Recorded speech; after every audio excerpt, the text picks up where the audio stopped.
Hello, hello, it's Ruth here at Artful Stampin. Today it's the Stamp Around UK vlog hop, and so I'm going to be making a card and hopefully a little bag as well to go with it. And I've got the gorgeous summery colour Lemon Lolly and also some Lemon Lolly ink to get us started off. I want to put some bees on it at some point, but I want to stamp a bit of a background first of all.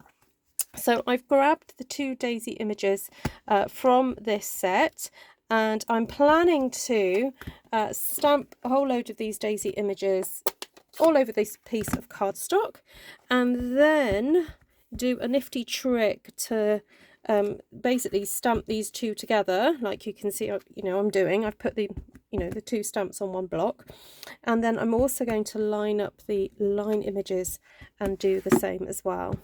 Now, to save time, I might just skip forward in time. Basically, I'm going to pause the video and carry on stamping and then come back to you at different points. So if it seems like I'm skipping ahead, I basically am. So, right, let's see how quick that came together. I'm nearly finished stamping all those. So I'm just going to whip off my stamp there.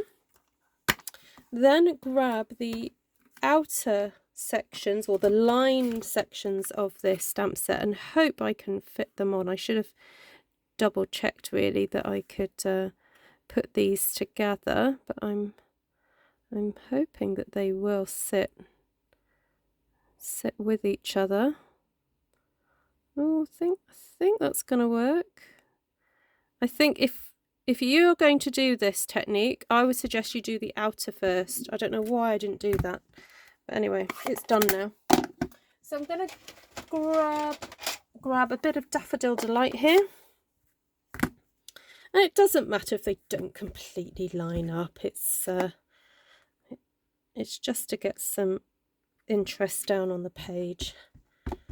So, but it definitely does make the process quicker being able to pop the two together on the stamp set. And the Daffodil Delight is not too dark a yellow against the Lemon Lolly. I really am wanting just to create a lovely yellowy background onto which to put some little buzzy bees. So I'm now going to go in with a bit of crushed curry for the body of my bee. And I'm going to try and pop these bees where there is a bit of a space on the paper from my daisies. And I'm popping them in at a bit of an angle as if they're flying. Okay, so that's the body. And then I'm just going to take that off and then stamp the rest of it in black. And I'm grabbing my ink pad that I kind of created using an old basic grey ink pad and some black Memento ink, and I'm just going to pop a little body, well, the black section rather, of the bee to make it look like a proper bee rather than just a yellow blob. That's pretty easy to line up. I went ahead and put the little faces on the bees as well, and now I'm just going to pop a kind of shadow section for the wings, and I'm using the heart stamp and Daffodil Delight just to pop a kind of impression of wings. Oh dear, that's not a very good placement, on the back of the bee bodies. And then I'm going to get the wing bit and then add, and I'm thinking the black might be a little bit too dark, so I'm going to grab basic grey because I want to give that impression of movement as opposed to a solid wing. To be honest, maybe smoky slate would have been fine as well, but anyway, I've started, so I'll finish. So let's get those done.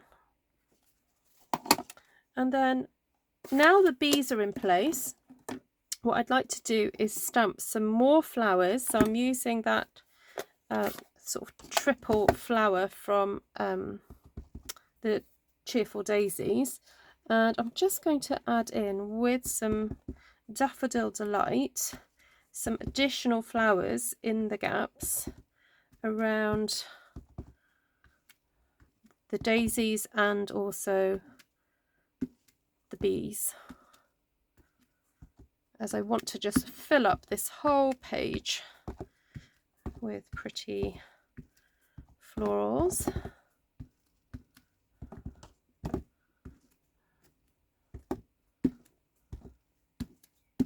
Okay, I think I'm nearly done. And then the other thing I want to do is add some centers to my daisy image, and I think I might just cheat again by lining those up like so. And this time I could probably get away with a slightly smaller block. Yes, I can. And go for some crushed curry. So let's grab that and pop those in the middle. Just got to remember which angle I went in at. Then the last thing I want to do is just add some of these leaves in crushed curry in a few spots, wherever I feel that I can fit them in and not kind of crash into the bees. Such a nice leaf this, it's a shame not to use it.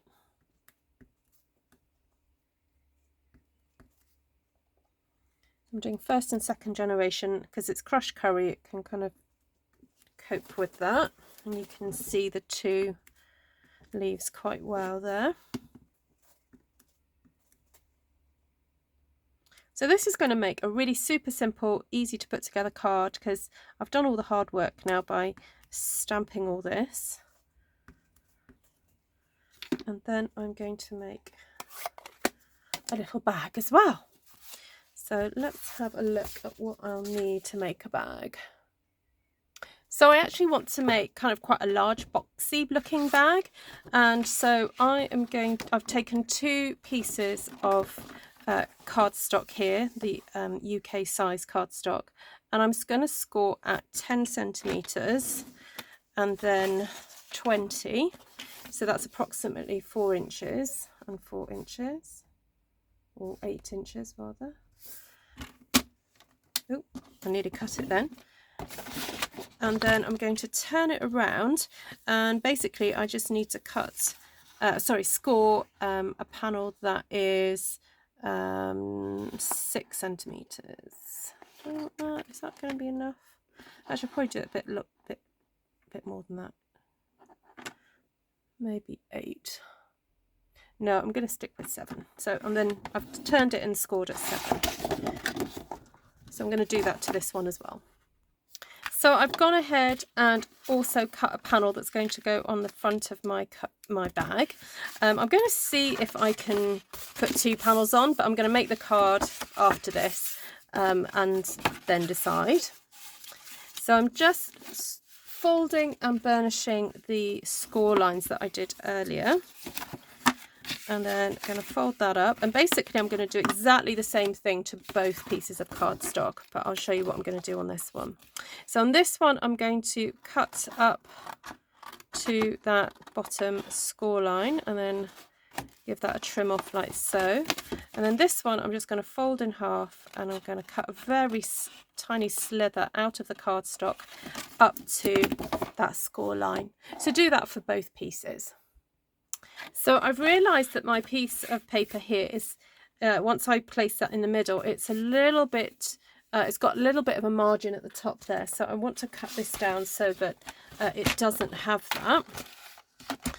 So I'm just going to fold this section in at the bottom, and basically, because this is 21 centimetres long, I'm going to cut this at 22. See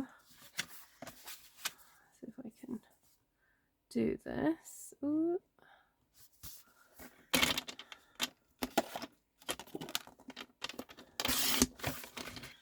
Just double check that. Yep, perfect. Okay, I'm going to do that to the other one as well. So to put this together now, I'm just going to put some glue along this panel here. And I'm going to try and be smart. If it goes horribly wrong, you'll know not to do this. Put glue down that section there and basically align the two pieces together like so. I'm going to flip that around and just bang the bottom to make sure, or the top rather, to make sure that they are properly aligned. Just give that a little bit of a move up. There we go.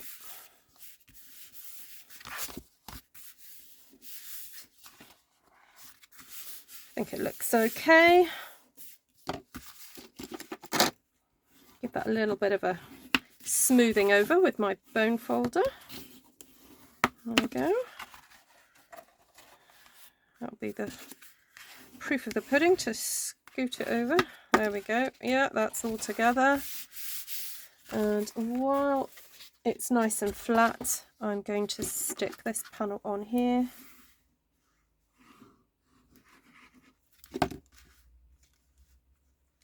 And I'm wondering if I do have enough for another panel, because it looks like I could probably just make a slimline card out of what is left. So if I've got enough to make a card out of this, let's have a look if this can be cut down without sacrificing a bee.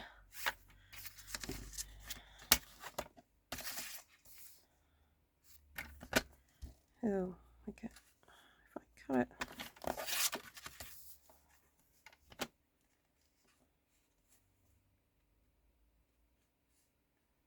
I cut it about, well, if I cut it at 9 there, I end up with half a bee. So if I just scoot that over,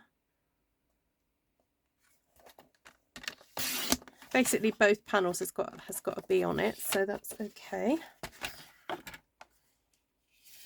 Although this one can probably go down a bit further. Oh no, no, no, let's not sacrifice his face. Take that off there.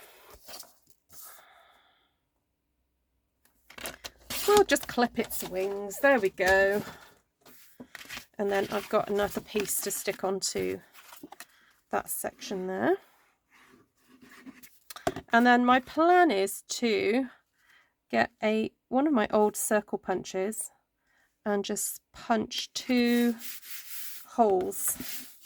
And actually I'm wondering whether just to punch the holes into the sides here so that they don't punch into a bee. So I'm grabbing my 1-inch punch and I'm going to just punch a nice big hole for some ribbon. I sometimes like doing these oversized holes, partly because it just is super easy then to put it all together, to put the ribbon through. Alright, so to make the box, or the bottom, I'm just going to fold that over like so, pop a little bit of glue, and then fold that one over. Actually I could put a bit of glue on that as well, just to hold it, and then a fairly good amount of glue on there to hold that one, and then I'm going to square it off, flip my box over, baggy box rather. Oh no, I'm going to get my stamp cleaner. This is a good pounder, just to make sure everything's stuck down at the bottom. And I don't know, should I put will those blocks fit in? I'll put a block either side. One down the middle. That'll just hold it there for a minute. I'm just going to stack those in there and let that dry while I make the card. So super simple card. I think I'm just going to go for a black base. And to make the most of the bees that I have left, I will probably trim this. So let's have a look at what I've got so far. I've got just over 10 centimetres there, so I'm going to trim that down so it does actually measure 10 centimetres. And then if I give that, I know what, I'll trim the base off first. and then give myself 14.35 there. That means I can make a very simple base from half a sheet of A4. Score that in half, cut it at 10.5, and that can just go on there like so. And I think what might be nice is to decorate the inside with a panel of just a plain piece of cardstock. I've got a piece of Berry Vanilla here, so that can just go in, and I'll use the rest of those spare yellow pieces just to decorate the inside. I'm actually going to be stamping happy birthday on it somewhere too, but I will probably do that later because I'm actually running at a deadline, and this video has got to get uploaded ASAP. So if you like this card and you want some other summer inspiration, please do head to the links in the description and have a look at all the other videos in this fabulous video hop. I thought I'd stuck that on then, right. Video hop. They are demonstrators, Stampin' Up demonstrators from all around the UK, and have a super duper time. Go and grab yourself a cup of tea while you have a good old nosy. So there you have it. Oh, actually, what's left for me to do is pop a bit of ribbon on here. And I love mixing ribbon, so I've got some of the black and white gingham with some retired stuff from I don't know when. And I'm just going to thread both of them in and basically have enough to make a bit of a handle. So I'm going to cut myself.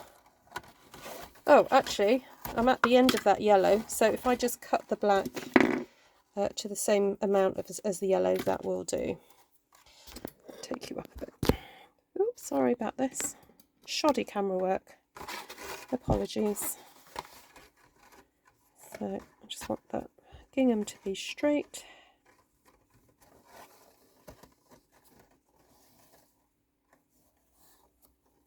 And I was just going to tie just tie a knot.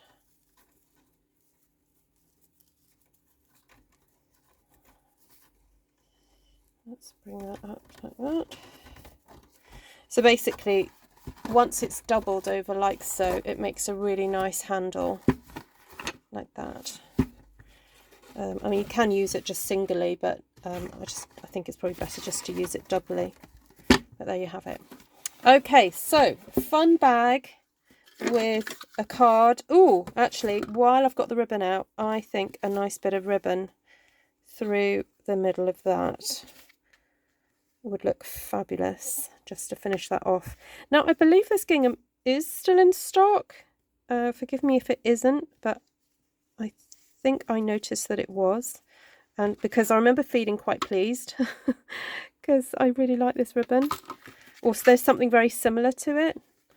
And I just think having black and white gingham is just such a useful thing to have in your collection. It goes with everything. So there we go. Happy summer, everybody. Enjoy. Bye.